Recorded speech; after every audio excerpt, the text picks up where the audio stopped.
నమస్కారం. రుద్రాక్ష ప్రయోజిత కార్యక్రమం రుద్రాక్షకు స్వాగతం. రుద్రాక్షలు పవిత్రమైనవి, శక్తివంతమైనవి, మహిమాన్వితమైనవి. అలాంటి రుద్రాక్షలు ధరించడం వల్ల అనుకున్న పనులు నెరవేరుతాయా? ఎలాంటి కష్ట నష్టాలు రావా? అడ్డంకులు తొలగిపోతాయా? అసలు రుద్రాక్ష ప్రాముఖ్యత ఏమిటి అనే విషయాలు ఈ కాలంలో చాలా మందికి తెలియదు. అలాంటి రుద్రాక్షలకు సంబంధించిన పూర్తి వివరాలను తెలియజేయడానికి ప్రముఖ రుద్రాక్ష నిపుణులు, వేదగణిత శాస్త్రవేత్త, ఎన్నో జాతీయ అంతర్జాతీయ అవార్డుల గ్రహీత డాక్టర్ పాండురంగారావు గారు మన స్టూడియోలో ఉన్నారు. వారిని అడిగి మరిన్ని వివరాలు తెలుసుకుందాం. గురుగారు నమస్కారం. ఓం నమః శివాయ. గురుగారు, ఒక మంచి మోటివేషన్ స్టోరీతో మనం ప్రోగ్రామ్ స్టార్ట్ చేద్దాం. ఎప్పటిలాగా చిన్న కథ చెప్పుకునే కార్యక్రమంలోకి వెళ్దాం. ఒక ముని, ఒక స్వామీజీ, ఆయన సరే కాషాయం తీసుకున్నాడు, సన్యసించారు. ఎలా అయినా కృష్ణుడిని ప్రత్యక్షం చేసుకోవాలి, ఆయన్ని దర్శించుకోవాలి అని విపరీతమైన కోరిక. జనం మధ్యలో ఉంటే సాధ్యం కాదు. అడవిలోకి వెళ్ళిపోయి ధ్యానం చేసుకోనో, తపస్సు చేసుకోనో, మనసు మొత్తం దేవుడి మీద కేంద్రీకరించో మొత్తానికి ఎలా అయితే ఆయన దర్శనం చేసుకోవాలని ఒక బలమైన నిర్ణయానికి వచ్చాడు. సరే అలా రావడం అనేది దగ్గరగా, ఊరికి దగ్గరగా ఉన్న, ఆ రోజుల్లో అడవులు ఊర్లు కలిసి ఉండేవి. ఊరికి దగ్గరగా ఉన్న అడవికి వెళ్ళి ఆ లోపలికి వెళ్ళి కొంచెం ఒక కుటీరం లాంటిది వేసుకొని పొద్దున్న ధ్యానం, తపస్సు ఇవన్నీ చేసుకొని ఆ కృష్ణ నామస్మరణలోనే ఉన్నాడు. సరే అలా ఉండగా ఒకరోజు ఒక వేటగాడు అట్టుగా పోతూ దాహం వేసి, ఆకలేస్తోంది, దాహం వేస్తుంది. ఇక్కడ ఏమీ కనిపించట్లేదు తినడానికి, అడవి కదా. ఒక కుటీరం కనిపిస్తే తలుపు కొట్టాడు. మంచి చేయి తిరిగిన వేటగాడు, తనకు తెలియని ఏమీ లేదు, ఎంతో కాలం నుంచి వేటే జీవనంగా కొనసాగిస్తున్నాడు, మంచి నైపుణ్యం కలిగిన వాడు అనమాట. తలుపు కొట్టాడు. స్వామి తలుపు తీశాడు. తలుపు తీసిన తర్వాత, ఎవరు బాబు నువ్వు అని అడుగుతాడు.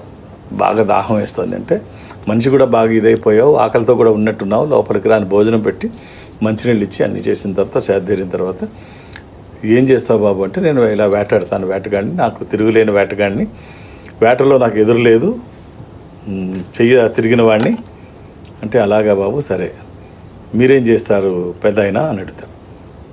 నేను కూడా ఒక అన్వేషణలో, నీలాగే ఒక వేట, ఒక అన్వేషణ. ఈయన అన్వేషణ ఏమిటి? దేవుడు. ఈయన వేట దేవుడి కోసం. నీ వేట ఏమిటి పెద్ద అయినా అని అడిగితే, నాది పెద్దదిలే, నా సంగతి నీకెందుకు, ఎంతకాలం నుంచో ట్రై చేస్తున్నాను, ఎప్పుడూ నాకు అందుబాటులోకి రావట్లేదు, నాకు కనిపించట్లేదు, నాకు అందుబాటులోకి రావట్లేదు అని చెప్పేసి అంటే, అలాగా ఏం పర్వాలేదు, నాకు చెప్పు, నేను చాలా పెద్ద వేటగాడిని, నీ వేట కూడా నేనే తెచ్చేస్తాను, ఎలా ఉంటుందో చెప్పు, తెచ్చేస్తాను అంటే, నా వేట నీకు అంత తేలిగ్గా దొరకతలేదు ఆయన, ఎలా ఉంటుందంటే అని చెప్తున్నాడు. నీలమేఘశ్యాముడు, బాసురి చెవిలి చేతిలో పిల్లని గ్రోవి, తలకి నెమలిపించము, ఈ ఆకారంతో ఉంటుంది నా వేట అని అన్నీ చెప్తాడు, అన్నీ వర్ణిస్తుంటాడు. వర్ణిస్తుండగా తన్మయత్వంలో కళ్ళమని నీళ్ళు వస్తుంటాయి. నీళ్ళు వస్తుంటే వేటగాడు చూశాడు, తిను ఎమోషనల్ అయిపోతాడు. అరే పెద్ద ఆయన ఏడవకు, నాకు భోజనం పెట్టావు, మంచినీళ్ళు ఇచ్చావు, దాహం తీర్చావు, అన్నీ చేసావు, నాకు నీడిచ్చావు, నువ్వు బాధపడతావేంటి, ఎక్కడున్నా నీ వేటని నేను తెచ్చేస్తాను, నీకు డోంట్ వరీ. నీకు ఇంకో మాట చెప్తున్నాను, నేను చాలా గొప్ప వేటగాడిని, పెద్ద వేటగాడిని, నాకు తిరుగులేదు ఇక్కడ ఈ అడవిలో, నేను నీకు మాట ఇస్తున్నాను, నీ వేట తెచ్చే వరకు నేను మంచినీళ్ళు కూడా తాగను, ఏమి తినను, నీ చేతికి ఒప్పచెప్పిన తర్వాతే నేనేమన్నా చేస్తాను అంటాడు. అని వెళ్ళిపోతుంటే అనుకుంటాడు పెద్ద ఆయన, ఏమిటి నాకు ఇంత కాలం నుంచి లేదు, వీడు పెచ్చోడు ఏమిటి భోజనం చేయడం అంటాడు. వెళ్ళిపోతున్నాడు, ఎలా దొరుకుతుందో వీడికి చెప్పేసి అనుకుంటాడు. సరే వేటగాడు వెళ్తాడు. వెళ్ళి ఎక్కడ వేటలాడాలి, ముందు పెద్ద ఆయనకి వేట తీసుకురావాలి, మందే ఉంది ఎప్పుడు చేసే వేట అని చెప్పి ఆ వర్ణన అంతా గుర్తు తెచ్చుకుని ఉంటాడు. ఇలా ఉంటుంది కదా, రాని ముందు టార్గెట్ రాని చూద్దాం అని చెప్పి ఒక పెద్ద చెట్టు ఎక్కి పైన కూర్చుంటాడు, కింద వలపరుస్తాడు, వల వేసి పైన కూర్చొని ఉంటే ఏమొస్తుంది, తను వర్ణించింది శ్రీకృష్ణుడిని చూస్తాడు. మొదటి రోజు, రెండో రోజు, మూడో రోజు, నాలుగో రోజు మంచినీళ్ళు తాగలేదు, ఆకలేస్తోంది, విపరీతమైనటువంటి నీరసం, కళ్ళు కనిపించట్లేదు, రెప్పలు ఆగట్లేదు, పడిపోతున్నాయి, తను కూడా చెట్టు మించి పడిపోతాడేమో అన్నంత హీనస్థితికి వెళ్ళిపోయాడు. అప్పుడు భగవంతుడు చూశాడు, వీడు వెళ్ళేటట్లేడు, కృష్ణుడు చూశాడు, వీడు వెళ్ళేటట్లేడు, వీడికి ఎలాగన్నా ముందు వెళ్ళి డైరెక్ట్గా ముందు కలుద్దాం అని చెప్పేసి మామూలుగా ఫిజికల్గా నడుచుకుంటూ ఆ వలలోకి వచ్చి దొరికిపోయాడు తనకు తాను. అర్ధరాత్రి అప్పుడు చూస్తే దొరికాడు అనుకుంటాడు, కళ్ళు తెరిచి చూస్తాడు, దొరికాడు అని చెప్పేసి, ఇక నేను వదలను, నీకోసమే నిద్రాహారాలు మానేస్తున్నాను, పెద్ద ఆయన ఏడుస్తున్నాడు, ఆయనకి మాట ఇచ్చాను, పద నీ సంగతి ఏంటి తెలుస్తానని తీసుకొని వాళ్ళతో పాటు తీసుకెళ్ళి పెద్ద ఆయన దగ్గరికి వెళ్ళి అమ్మని దగ్గరికి వెళ్ళి రాత్రిపూట తలుపు కొడతాడు. తలుపు కొడితే ఎవరు అంటే నేనే నీ వేటను తీసుకొని వచ్చాను, మొత్తానికి సాధించాను, తలుపు తీ అంటాడు. నా వేటను సాధించడానికి తలుపు తీయడం ఏంటని చూస్తే కృష్ణుడు.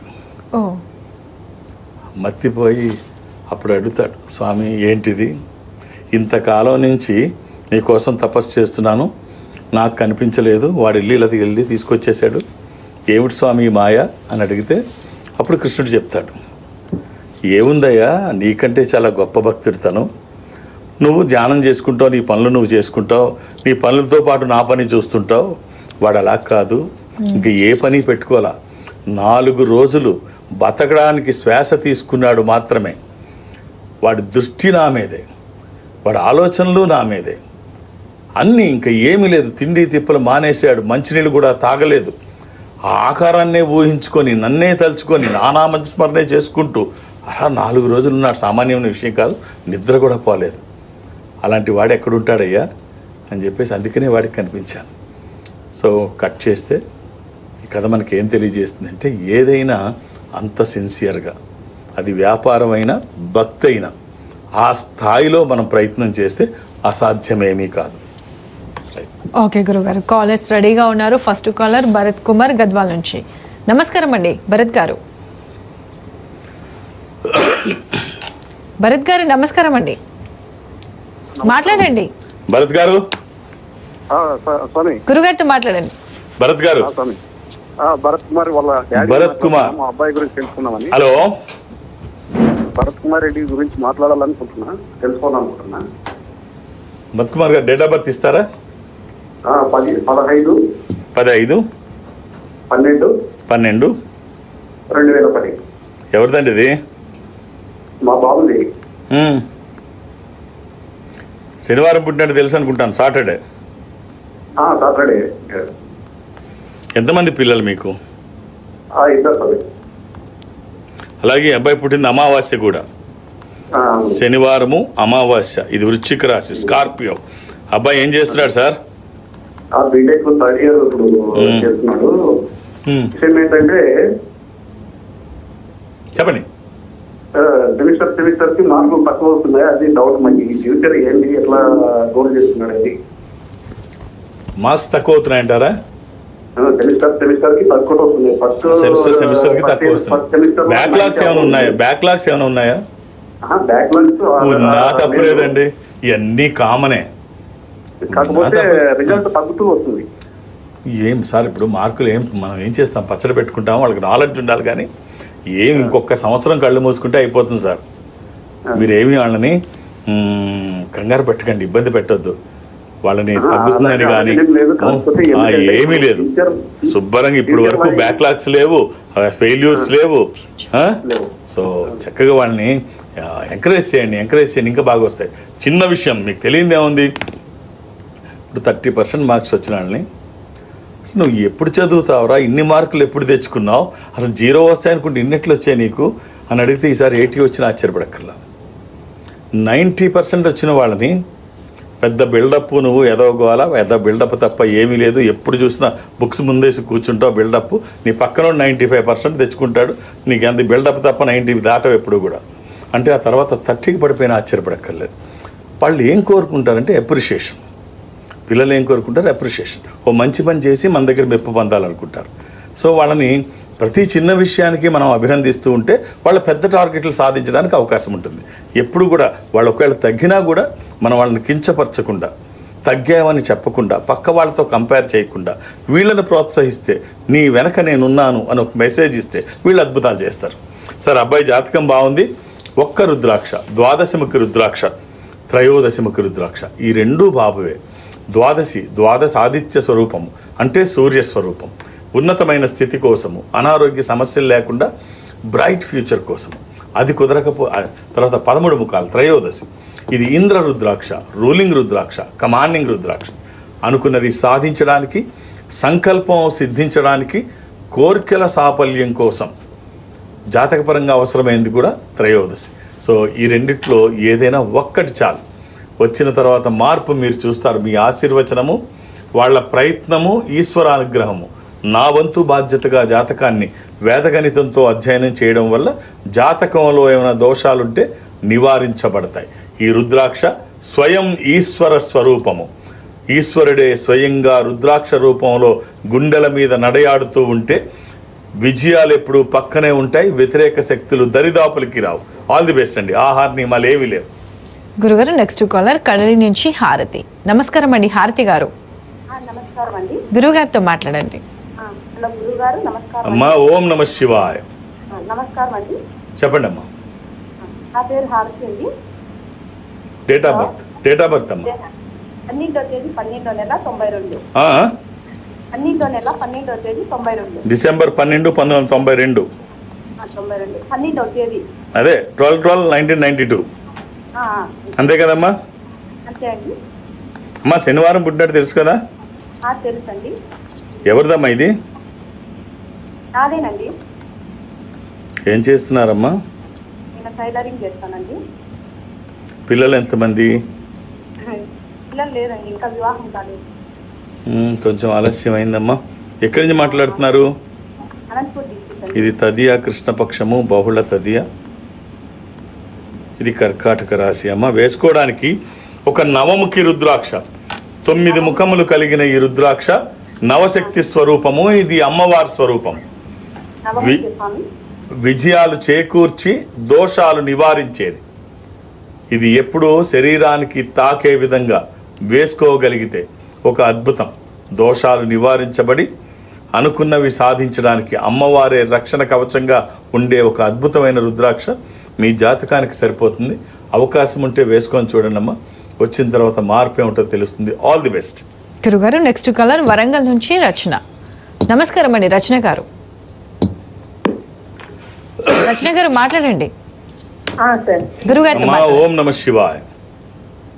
ఓం నమ శివాయ సార్. నమస్కారం సార్. ఏమిటమ్మా? సార్ నా పేరు Rachana sir. Date of birth అమ్మా Rachana? Date of birth October 11, 1991. 11th October 1991. ఎవరిదమ్మా ఇది? అవును సార్, నాదే సార్. ఏం చేస్తున్నావు అమ్మా? నేను గవర్నమెంట్ ఎంప్లాయీ సార్. ఏమ్మా? Government employee. Government employee. Monday పుట్టినట్టు తెలుసా అమ్మా? సోమవారం? లేదు sir, Friday sir. 11th October 1991. అవును సార్.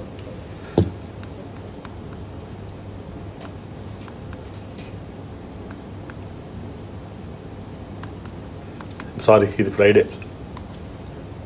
Hello, sir. ఇది శుక్రవారమేనమ్మా.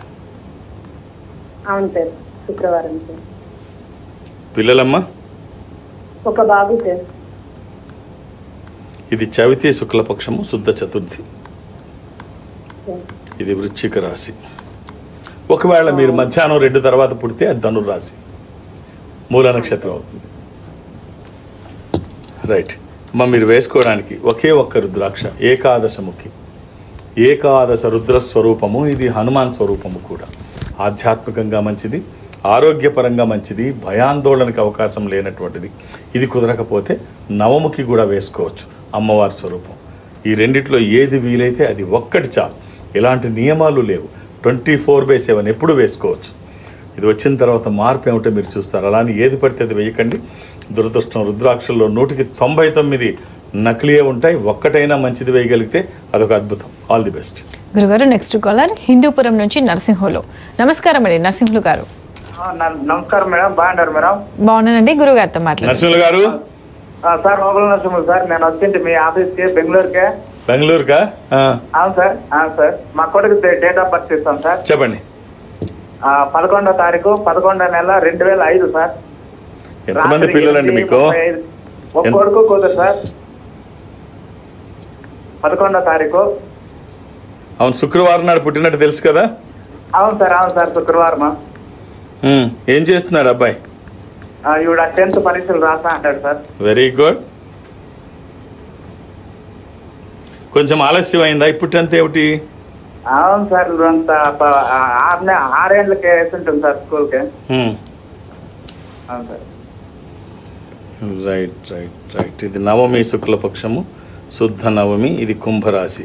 ఈ అబ్బాయికి మీరు ఇవ్వాల్సిన రుద్రాక్ష అష్టముఖి గణపతి స్వరూపము, విఘ్నాలు లేకుండా ముందుకు వెళ్ళడానికి 8 ముఖాలు, నిర్విఘ్నంగా అన్ని పనులు చేసుకోవడానికి, కెరీర్ కోసము, ఎడ్యుకేషన్ కోసము, వాక్కుకి సంబంధించి, నాలెడ్జ్కి సంబంధించి ఈ ఒక్క రుద్రాక్ష వేయండి. ఒక మామూలు రుద్రాక్ష కావచ్చు, బట్ ఇది వేసిన తర్వాత వచ్చే ఫలితం ఒక అద్భుతం. ఎలాంటి నియమాలు లేవు. ఆల్ ది బెస్ట్ అండి. గురుగారు, మరి ఏదైనా మనం పనిని మొదలుపెట్టినప్పుడు పూర్తి నమ్మకంతో లేకపోతే సగం నమ్మకంతో చేస్తూ ఉంటారు. అసలు ఏ నమ్మకంతో మనం ఏదైనా పనిని మొదలు పెడుతూ ఉండాలి? అంటే నమ్మకం అనేది పూర్తి స్థాయిలో లేకపోతే ఫలితాలు ఆశించక్కర్లా. మనం చేసే పని మనకే నమ్మకం లేకపోతే ఫలితం వచ్చేది మనకు అనుకూలంగా ఎందుకు ఉంటుంది? సో ఏది చేసినా సిన్సియర్గా చేయాలి, పూర్తి నమ్మకంతో చేయాలి, ధైర్యంతో చేయాలి, భారం భగవంతుని మీద చేయాలి. ఇప్పుడు సుధామూర్తి గారు 1982 సంవత్సరంలో టెల్కో కంపెనీ అంటే టాటా కంపెనీని విడిచిపెట్టి, జాబ్ అయిపోయింది విడిచిపెట్టి రిజైన్ చేసి ఇంటికి వెళ్ళిపోతున్నారు. ఇంటికి వెళ్ళిపోతున్నప్పుడు జేఆర్డి టాటా చూశారంట. చూసి మిసెస్ కులకర్ని ఎక్కడికి వెళుతున్నావు అంటే, సార్ నేను జాబ్ రిజైన్ చేశాను సార్, మా హస్బెండ్ ఇలాగ పూనాలో ఇన్ఫోసిస్ అని ఒక కంపెనీ పెడుతున్నారు, నేను వెళ్ళిపోతున్నాను రిజైన్ చేసి అంటే, సక్సెస్ అయితే ఏం చేస్తావు, ఏమేం చేద్దాం అనుకున్నావు అంటే, ముందు సక్సెస్ అవ్వనివ్వండి సార్. నోనో సుధా, అలా ఆలోచించకు, అది పూర్తి స్థాయిలో సక్సెస్ చేస్తామని నమ్మకంతో మనం పెట్టాలి. పూర్తి నమ్మకం మనకు ఉండాలి. ఆ నమ్మకంతోనే పెట్టమని చెప్పు, నువ్వు కూడా సహకరించు. నమ్మకం లేకపోతే ఇలాగా ఖచ్చితంగా సక్సెస్ అవుతాం అని చెప్పి నువ్వు అనుకో, మీ హస్బెండ్కి చెప్పు. తర్వాత ఏం చేసినా ప్రజల సహకారం తీసుకోండి. మీరేం చేసినా ప్రజలకి సేవ చేయండి. ఏ సంస్థ బాగుపడాలన్నా ప్రజలు మన దగ్గర వచ్చి మన దగ్గర కొనుక్కుంటేనే, వాళ్ళు మన కస్టమర్స్ అయితేనే మనం బాగుంటాం. తర్వాత వాళ్ళకి కూడా ఏదన్నా సేవ చేస్తే వాళ్ళు దృష్టిలో మనం ఉంటాం. ఇది ఎప్పుడూ మర్చిపోవద్దు అని చెప్పి జేఆర్డి టాటా ఆ రోజు చెప్పారు. అదే నాకు ఇన్స్పిరేషన్ అని చెప్పి ఆ ఫౌండేషన్ పెట్టారు కదా, ఇన్ఫోసిస్ ఫౌండేషన్, దానికి చైర్మన్గా ఉన్నారు కదా. ఇన్ని ప్రజాహిత కార్యక్రమాలు చేయడానికి జేఆర్డి టాటా మాటలే ఇన్స్పిరేషన్. అలాగే ఆయన చెప్పడం వల్లే పూర్తి నమ్మకంతో చేశాము, అంత స్థాయిలోనే మేము సక్సెస్ అయ్యాము అని సుధామూర్తి గారు స్వయంగా చెప్పారు. కాబట్టి మనం విజయం సాధించాలి అంటే మనం చేసే పని మీద మనకి పూర్తి నమ్మకం ఉండాలి. ఇందులో ఎలాంటి సందేహం లేదు. గురుగారు చాలా చక్కగా చెప్పారు. మరి నెక్స్ట్ కాలర్ ఖమ్మం నుంచి మధు. హలో, నమస్కారం అండి మధు గారు. నమస్కారం మేడం. గురుగారితో మాట్లాడండి. మధు గారు. గురుగారు మీకు పాదాభివందనాలు గురుగారు. ఫస్ట్ ఓం నమ శివాయ. చెప్పండి మధు గారు. సార్, నేను 29/5/1981 నా డేట్ ఆఫ్ బర్త్. 1981. ఏం చేస్తున్నారు మధు గారు? ప్రైవేట్ ఉద్యోగం చేస్తున్నాను సార్. శుక్రవారం పుట్టినట్టు తెలుసా మీరు? అవును సార్, నా నక్షత్రము రాశి అది తెలుసు సార్. ఇది పాఠ్యమి, కృష్ణపక్షము, పున్నమి తర్వాత రోజు. ఇది ధనుస్ రాశి. ఏం చేస్తున్నారు మధు గారు మీరు? ప్రైవేట్ ఉద్యోగం అంటే గురుగారు. నాకు ఒక ఆరోగ్యం ఆర్థికంగా ఎలా నిలదొక్కోవాలో తెలుసుకోవాలనుకుంటున్నాను. ఏమిటి ప్రైవేట్ ఉద్యోగం అంటే? ఏం చేస్తున్నారు? ప్రైవేట్ ఉద్యోగం అంటే ఒక సాఫ్ట్వేర్ కంపెనీలో హెచ్ఆర్గా పనిచేస్తాను. ఇప్పుడే చెప్పాం పూర్తి నమ్మకంతో ధైర్యంతో చేయాలి అని. ఇంత మంచి పొజిషన్లో ఉండి మీరు కూడా చిన్న ప్రైవేట్ ఉద్యోగం చేస్తున్నానని మధు గారు, మనల్ని మనం ప్రమోట్ చేసుకోకపోతే, మనల్ని తక్కువ చేసుకుంటే ఎవరికి అవసరం చెప్పండి? సో మిమ్మల్ని మీరే ప్రమోట్ చేసుకోవాలి, మనల్ని మనం ప్రమోట్ చేసుకోవాలి. మనం కెమెరా ఫోటో స్టూడియోకి వెళితే ఫోటోగ్రాఫర్ ఫోటో తీస్తూ మనం ఎక్కడ నవ్వాలో చెప్తాడు, స్మైల్ ప్లీజ్ అంటాడు. ఫోటోలన్నీ వేసి ప్రింట్లు వేసిన తర్వాత మనం అందులో సెలెక్ట్ చేసుకుంటాం. బాగోని ఫోటోలు తీసి పక్కన పెట్టేస్తాం, బాగున్నాయే తీసుకుంటాం. అంటే స్మైల్ బాగుంటే తీసుకుంటాం, స్మైల్ బాగోకపోతే తీసుకోం. అంటే మన ఫోటో నవ్వకపోతే మనమే యాక్సెప్ట్ చేయం, బయటోడు ఎందుకు యాక్సెప్ట్ చేస్తాడు? మనల్ని మనం ప్రమోట్ చేసుకోకపోతే మనల్ని ఎవరు ప్రమోట్ చేస్తారు? కాబట్టి హుందాగా, గర్వంగా, ధైర్యంగా చెప్పండి. హెచ్ఆర్ పొజిషన్లో ఉన్నారు, సాఫ్ట్వేర్లో ఉన్నారు. ఇప్పుడు ఈ జనరేషన్లో, ఇప్పుడు ఉన్న పరిస్థితుల్లో ఇప్పుడంతా సాఫ్ట్వేర్, వచ్చేదంతా ఏఐ, ఆర్టిఫిషియల్ ఇంటెలిజెన్స్. సో టాప్లో మీరుండి మిమ్మల్ని మీరు చెప్పుకోకపోతే ఎలాగా? మధు గారు రైట్. ఆరోగ్యం అన్నారు, అన్ని ఇప్పుడు చిన్న చిన్న అనారోగ్య సమస్యలు వస్తే వాటిని పెద్ద సీరియస్గా తీసుకోక్కర్లేదు. అలానే హెల్త్ని నిర్లక్ష్యం చేయమని నా ఉద్దేశం కాదు.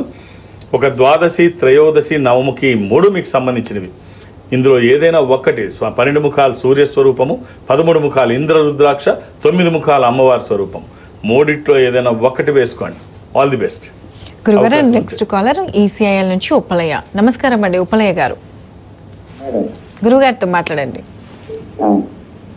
ఓం నమ శివాయ. ఉప్పలయ్య గారు సార్ నమస్తే ఎలా ఉన్నారు?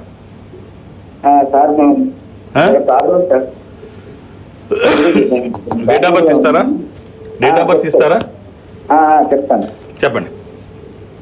3వ తారీఖు 7వ నెల 1976. 3వ తారీఖు 7వ నెల 1976. ఎంతమంది పిల్లలండి? ఒక బాబు ఒక పాప. శనివారం పుట్టినట్టు తెలుసా మీరు? అయిందండి. శనివారం పుట్టినట్టు తెలుసా? అవును అవును, శనివారం సాయంత్రం. అలాగే ఇది సప్తమి, శుక్లపక్షము, శుద్ధ సప్తమి. ఆర్థికంగా చాలా ఇబ్బందులు ఉన్నాయి సార్. తులారాశి. ఏం చేస్తున్నారు మీరండి? మాది సెలూన్ అండి, సెలూన్ షాపు. మీరు ఒక్కళ్ళే చేస్తారా, ఇంకా అందులో పనిచేసే వాళ్ళు కూడా ఉన్నారా? లేరు, ఒక్కనే. నాకే లేదు సార్ గిరాకీ, చాలా ఇబ్బందుల్లో ఉన్నాము ఆర్థికంగా. అంటే మీకే గిరాకీ లేదు అంటే జనరల్గా ఆలోచించాల్సింది ఏంటంటే ఏదైనా చిన్నగా పెట్టుకుందాము, చిన్నగా స్టార్ట్ చేద్దాం, పెరిగిన తర్వాత పెద్దది పెట్టుకుందాం అనుకుంటారు. ఇప్పుడున్న కండిషన్లో అలా ఇప్పుడున్న పరిస్థితులు అలా ఉండవు. ప్రతి వాళ్ళ ఆలోచన ఏముందంటే ఒక చిన్న బ్లౌజ్ పీస్ కావాలన్నా ఓ పెద్ద షాపింగ్ మాల్కి వెళ్దాం అనుకుంటారు, ఓ చిన్న ఐటెం కొనాలనుకున్నా పెద్ద షాప్కి వెళ్దాం అనుకుంటారు, కంటికి నింపుగా ఉంటే బాగుంది అనుకుంటారు. ముందు మీరు జనం రావాలి అంటే కొంచెం పెద్దగా పెట్టండి, ఒకళ్ళిద్దరిని సపోర్ట్ తీసుకోండి, రోడ్డు మీద కనిపిస్తూ ఉండాలి, అది అందంగా ఉండాలి, అప్పుడు వస్తారు. మనం ఒక్కళ్ళే ఉండి ఒకే చైర్ పెట్టుకొని ఏదో మూల కూర్చొని వస్తారులే అనుకుంటే ఇంకో దగ్గరికి వెళ్ళే ప్రయత్నం చేస్తారు.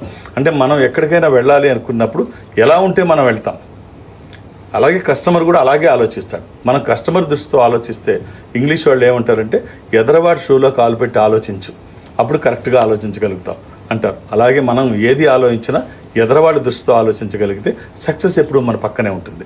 రైట్, ఇందాక చెప్పిందే వర్తిస్తుంది. మనల్ని చిన్నగా చేసుకోవక్కర్లేదు, మనల్ని గొప్పగా చేసుకోవడం, ప్రమోట్ చేసుకోవడానికి ఏ అవకాశము విడిచిపెట్టకుండా ఉపయోగించుకోవడం. ఒక 7 ముఖాలు 8 ముఖాలు ఏకముఖి, ఈ 3 రుద్రాక్షలు అవకాశం ఉంటే ధరించండి. 7 ముఖాలు లక్ష్మీ స్వరూపము, శని దోషాలకి మంచిది. అష్టముఖి గణపతి స్వరూపము, విఘ్నాలు లేకుండా ముందుకు వెళ్ళడానికి. ఏకముఖి రుద్రస్వరూపము, అపమృత్యు బాధలు లేకుండా. ఈ 3 కలిపి కానీ మూడిట్లో ఏదైనా ఒకటి కానీ. All the best. గురుగారు, మరి మా ప్రేక్షకుల కోసం మీ అపాయింట్మెంట్ మరియు మీ పర్యటన వివరాలు నేను ఎవరికి అపాయింట్మెంట్స్ ఇవ్వను, అంత గొప్పవాడని నేను అనుకోను. నన్ను కలవడానికి ఇవేమీ అవసరం లేదు. నేను ఒక స్పిరిచువల్ ఆర్గనైజేషన్, ఒక ఆధ్యాత్మిక సంస్థలో ఉంటున్నాను. ఈ సంస్థ ప్రపంచవ్యాప్తంగా ఉంటుంది. సో నేను శని ఆదివారాలతో కలిపి అన్ని రోజులు హైదరాబాద్కే పరిమితం.